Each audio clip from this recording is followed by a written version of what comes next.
Right now, social media is buzzing with discussions. New rumors are spreading quickly about Jeffrey Epstein and the secret gatherings that were repeatedly mentioned in his emails. At the same time, people are bringing up Elon's alleged connection to these events and questioning why she now appears to be avoiding attention. Don't want you guys calling coming to my house. I will tell you over the phone the truth so you guys to save the trip, and I will tell you the truth. Many users online claim that lockers located at those properties supposedly contain disturbing items and private records. Authorities, however, have never officially confirmed most of these accusations. Yet the mystery surrounding the situation continues to fuel speculation. With recent shocking claims about cannibalism circulating online, it is not surprising that Ellen DeGeneres is once again being pulled into the controversy. This time, some reports suggest that Ellen may be trying to stay away from possible legal trouble, even though she is currently outside the United States.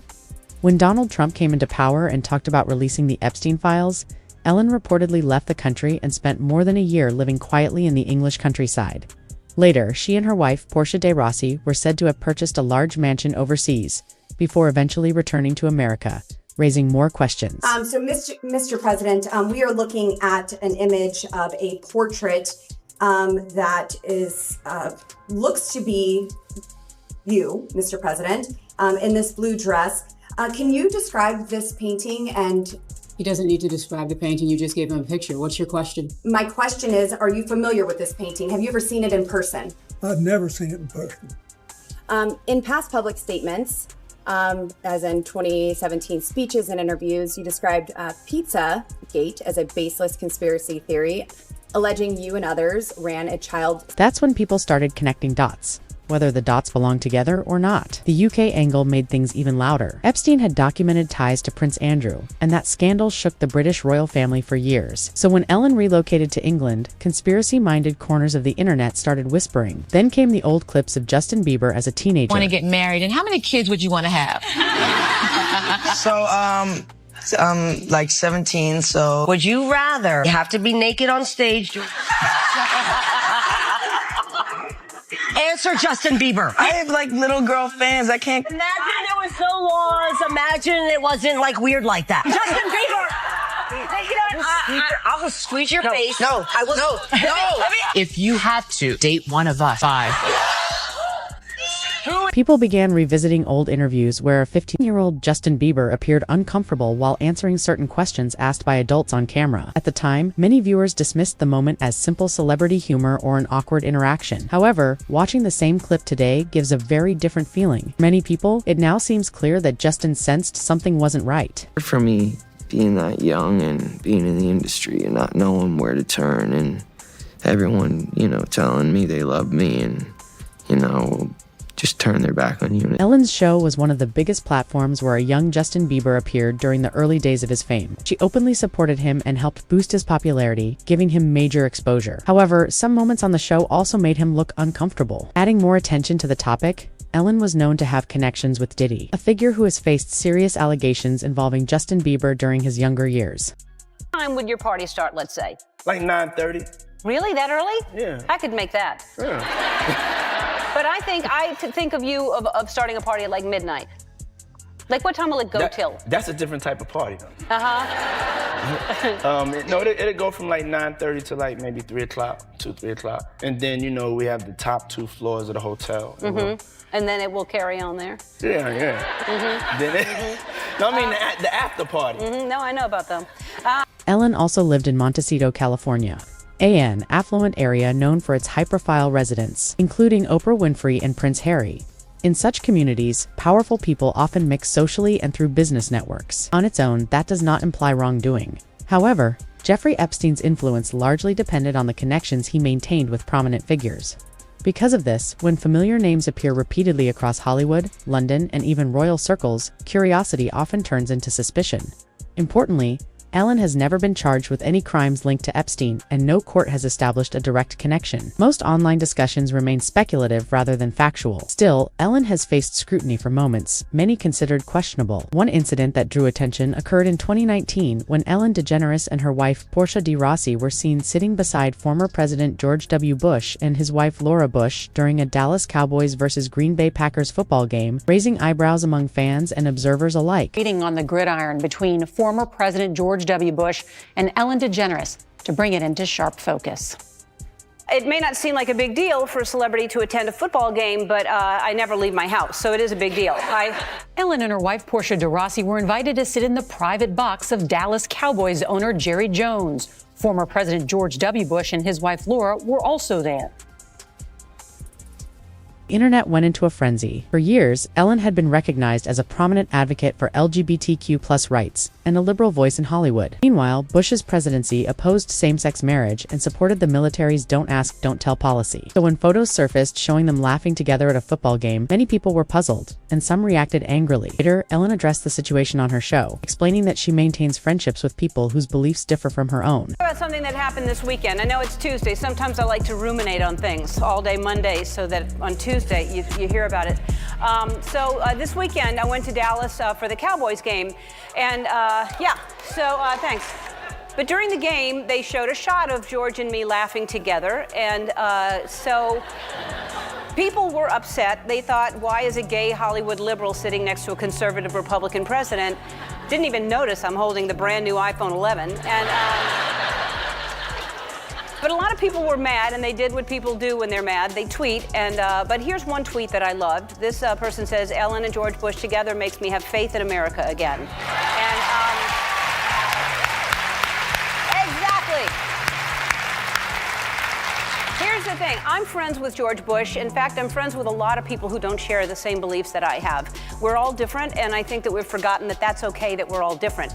For instance, I wish people wouldn't wear fur. I don't like it, but I'm friends with people who wear fur.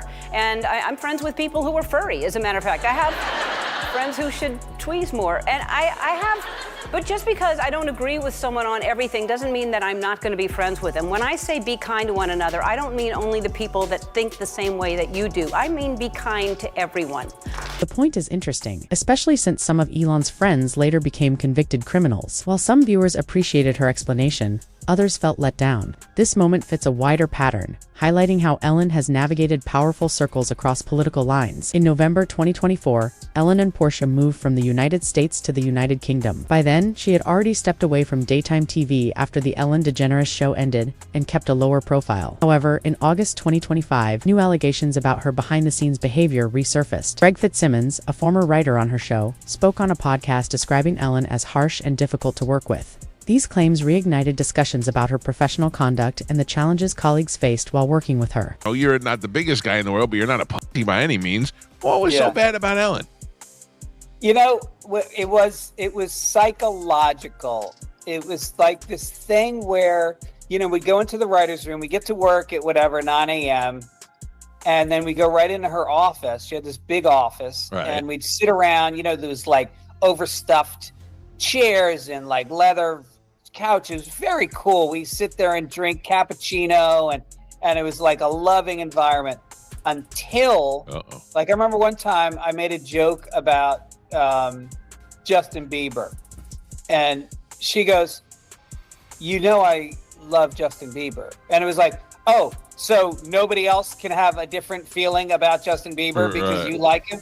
And then she iced me. And then every joke I would tell for 10 days, she would literally not react and look away and say, all right, who's got something else? Wow. And so it was this thing where she would push you out of the circle and then pull you back and when she pulled you back into the circle, oh my God, hand on the leg, laughing at what you were saying. And so for me, it wasn't that big a deal. Right. But for other people that, had mommy and daddy issues, and she, when you're working 14-hour days and she's the boss, it becomes a very powerful dynamic. That person's approval starts to meet, especially when people are getting fired constantly. Yeah. So it wasn't just being ostracized from the circle. It was genuine fear for your job. And so to be clear, being friends with a former president is not a crime, and moving overseas is not illegal. Workplace complaints differ from criminal charges, and Ellen has not been charged with any crimes linked to Epstein. Yet in today's climate, perception often matters as much as proof. People are scrutinizing everything: old friendships, past footage, emails, and interviews. The bigger point is that powerful individuals frequently move within overlapping circles. Currently, Ellen is not hosting a daily show or sitting with A-list celebrities every afternoon. She is somewhat insulated from the current media storm in America. America. Many of her favored political figures are less protected, as the latest Washington headline involves Bill Clinton showing how visibility shapes public perception. I just finished testifying in front of the House Oversight Committee. I did it for two reasons. First, I love my country, including our Constitution. And America was built on the idea that no person is above the law, even presidents, especially presidents, and that we should all live under the same set of rules. This kind of democracy requires every person to play their part. And I hope that by being there today, we can bring ourselves just a little further away from the brink and back to being a country where we can disagree civilly and we can search for truth and justice, and that it outweighs the partisan urge to score points. Very close to Jeffrey Epstein. She actually wrote a letter to Bill Clinton in 1995 that he should meet Jeffrey Epstein and talk to him about currency stabilization. So this is something that's been going on for a long time, and he's been very involved with this particular family, which it goes without saying has extremely deep ties to the state of Israel for an extremely long period.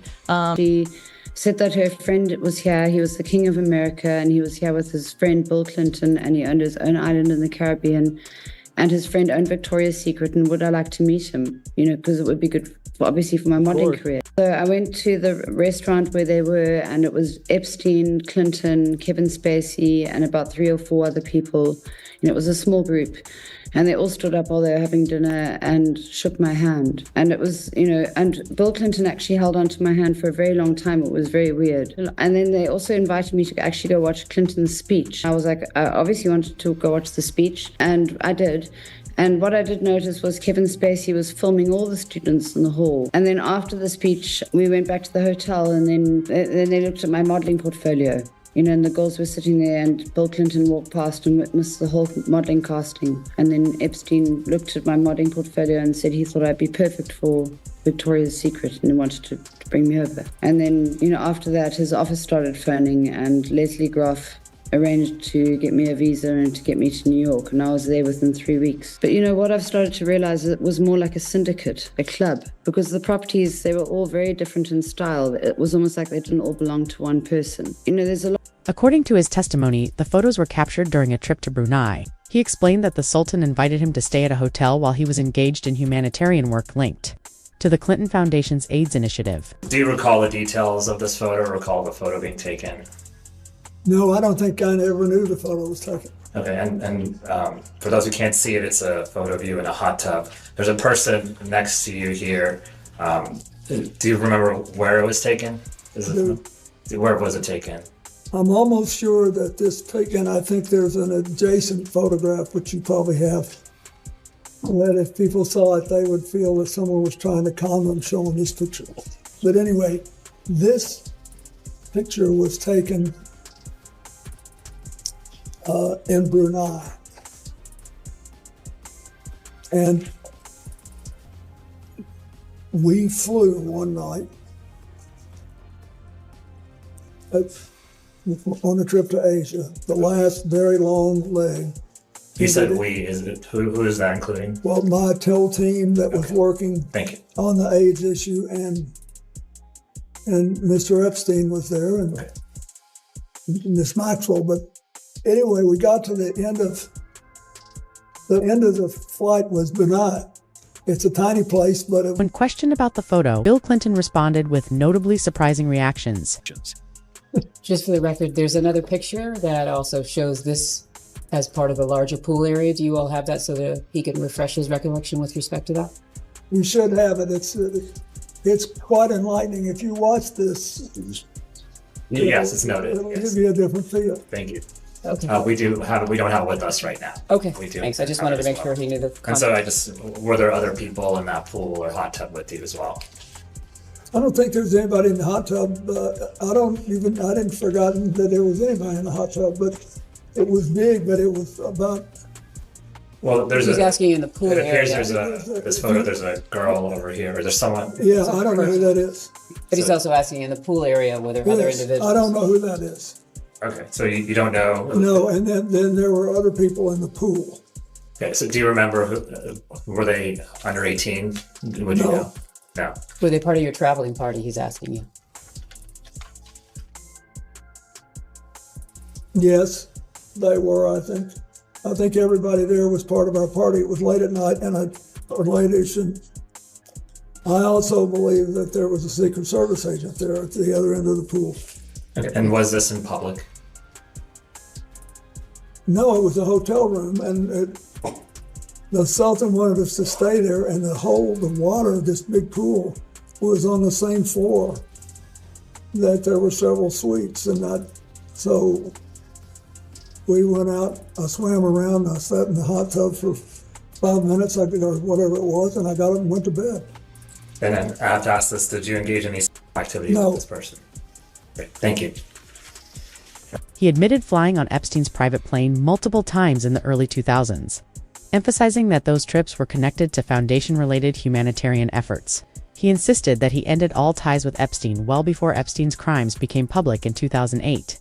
Meanwhile, Hillary Clinton claims she did not know Epstein personally, although the Epstein files indicate a very different story. They thought she might even be president, right?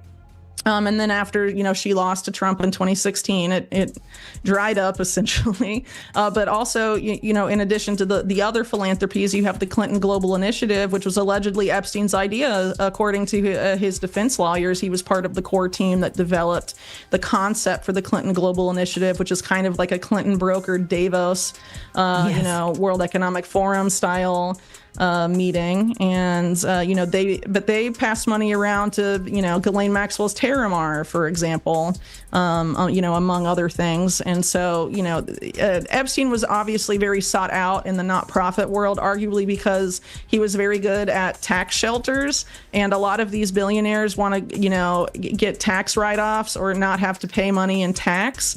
And so setting up these philanthropies the right way, when Epstein's background, going back to his time at Bear Stearns, was in tax evasion, obviously I think that points to why they were so interested in having him be involved in setting up their nonprofits. And there's also the fact that But the story continued.